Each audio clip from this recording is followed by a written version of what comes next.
The first time the arrogant billionaire said she wanted a baby, the room seemed to shrink around me, like the walls themselves were leaning in to hear my answer. Her words weren't soft or hopeful, they landed heavy, confident, and entitled, as if life itself was something she could simply order and receive.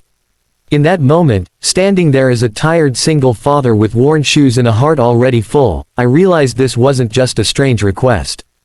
It was a collision between two completely different worlds, and whatever I said next would change both of our lives forever. Before the story pulls you any deeper, let me pause for just a moment. If you believe in kindness, in second chances, and in the quiet strength of people who keep going even when life feels unfair, please like this video, share it with someone who needs hope, comment your thoughts, and subscribe to the channel. Your support helps stories like this reach hearts that are still waiting to believe. I wasn't supposed to be in her world at all. My days revolved around school drop-offs, cheap dinners, and late-night laundry while my daughter slept beside me, her small hand often gripping my finger like she was afraid I might disappear. Her mother had passed away years ago, leaving behind a silence that never fully healed. I learned to be both parents at once, strong when I needed to be, gentle when my daughter cried herself to sleep asking questions I didn't know how to answer. Life had narrowed itself down to survival, routine, and love in its rawest form. The billionaire woman entered my life through coincidence, not destiny. I worked maintenance for one of her luxury properties, a job that paid just enough to keep the lights on. She was known for her sharp mind, sharper tongue, and a reputation that followed her like a shadow. People whispered that she had everything except happiness, though no one dared say that out loud. To the world, she was untouchable, wealthy, powerful, and always in control. But power doesn't protect you from emptiness. I noticed it in the small details long before her strange request. The way her penthouse felt too quiet, the way her eyes lingered on families in the courtyard below, the way success never quite softened her face.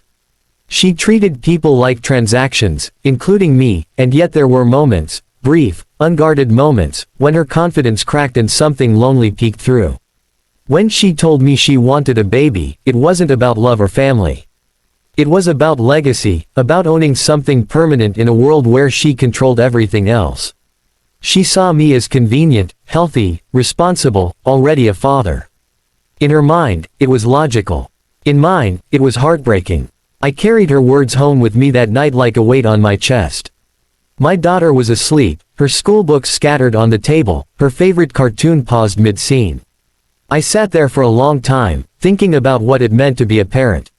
Not the money, not the comfort, but the sleepless nights, the fear, the endless sacrifice. A child wasn't a possession. A child was a promise.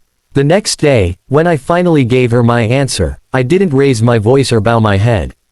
I spoke with the calm of someone who had already lost too much to be afraid anymore. I told her that a baby wasn't something you asked for when you were bored or lonely, and it wasn't something you planned like a business deal. A child needed time, patience, and a heart willing to break 1,000 times just to keep them whole. My words stopped her cold. For the first time since I'd known her, she had no response ready. No sharp comeback, no calculated smile. Just silence, heavy and uncomfortable, filling the space between us.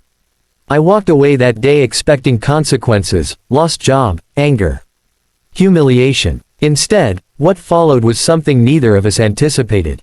She didn't fire me. She didn't ignore me either. Slowly, awkwardly, she began to change the way she looked at me, at my daughter, at life outside her glass walls. She started asking questions, not about logistics, but about feelings. About how I managed alone. About what scared me the most. About what love looked like when it wasn't perfect. Weeks passed, and our lives began to overlap in unexpected ways.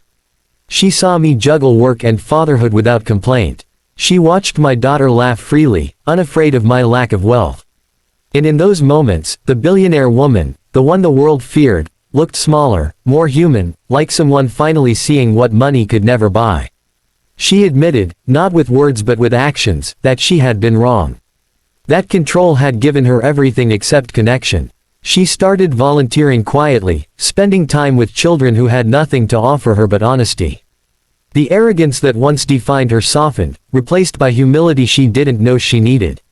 I struggled too. Trust didn't come easily. I had built walls after losing my wife, walls meant to protect my daughter and myself from more pain. Letting someone so powerful so close to our fragile world felt dangerous. But I also saw her trying, really trying, to understand what it meant to love without conditions. The turning point came one evening when my daughter asked a simple question that echoed louder than any argument ever could. She asked why some people had everything but still looked sad. That question lingered in the air, unanswered, forcing us all to confront truths we'd been avoiding. By then, the billionaire woman no longer spoke about wanting a baby as if it were a demand. She spoke about wanting to learn how to care, how to give, how to be present. She realized that motherhood wasn't about filling a void, but about opening yourself to one. Just before we reach the end of this story, I want to ask you something.